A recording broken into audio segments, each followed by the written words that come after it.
আসসালামু আলাইকুম everyone, welcome back to my foodies fantasy. আজকে আমরা আরও একটি মজার রেসিপি নিয়ে হাজির হলাম। আজকের রান্নাটি হলো ডিম ভুনা। আশা করি ভিডিওটি সকলের ভালো লাগবে। চলেন তাহলে ভিডিওটি শুরু করা যাক। এখানে আমরা 7টা ডিম, 1 কাপ পেঁয়াজ কুচি, 1 টেবিল চামচ আদা রসুন বাটা, ঝালটা নিজেদের স্বাদ মতো, 1 টেবিল চামচ জিরা, আধা চামচ হলুদ এবং লবণ স্বাদ মতো নিয়ে নিলাম। এরপর আমরা একটি পাত্রে এক এক করে সব ডিমগুলো ভেঙে ভালো করে ফেটিয়ে নিব। তারপর একটি কড়াইতে পরিমাণ মতো তেল নিয়ে এক এক করে আমি সবগুলো ডিম ভেজে ফেললাম। ডিমগুলো ভাজা হয়ে গেলে এক এক করে আমি সবগুলো ডিম একটি পাত্রে উঠিয়ে নিলাম। তারপর একটি কড়াইতে পরিমাণ মতো সয়াবিন তেল দিয়ে দিলাম। তেল গরম হয়ে যাওয়ার পর 1 কাপ পেঁয়াজ কুচি দিয়ে ভালো করে বাদামি রং হওয়া পর্যন্ত ভেজে নিলাম।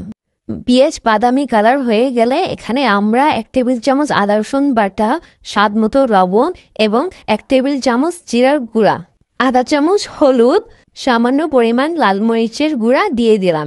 এবার মশলাটাকে ভালো করে মিশিয়ে নিলাম। যখন মশলাটাকে ভুনার পর এখানে আমি সামান্য পরিমাণ পানি দিয়ে মশলাটাকে আবারও কিছুক্ষণের জন্য ভালো করে ভুনে নিলাম।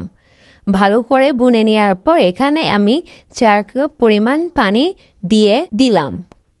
কিছুক্ষণ ফুটিয়ে নেওয়ার পর আমি প্রত্যেকটি ডিমগুলো এক এক করে ছেড়ে দিলাম।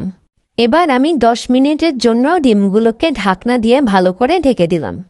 10 মিনিট অপেক্ষা করার পর আমার রান্নাটি শেষ হলো। আপনারা দেখতেই পাচ্ছেন আমার ডিমে কত সুন্দর একটি লুক এসেছে। এবার আমি একটি পাত্রে ডিমগুলোকে সুন্দর মতো পরিবেশন করব। আপনারা চাইলে এই রেসিপিটি বাসাও ট্রাই করতে পারবেন। আশা করি আপনাদের সকলের এই ভিডিওটি ভালো লেগেছে। ভালো লেগে থাকলে একটি লাইক, কমেন্ট, শেয়ার এবং সাবস্ক্রাইব করবেন। আজকের মতো এখানেই বিদায় নিচ্ছি। আল্লাহ হাফেজ।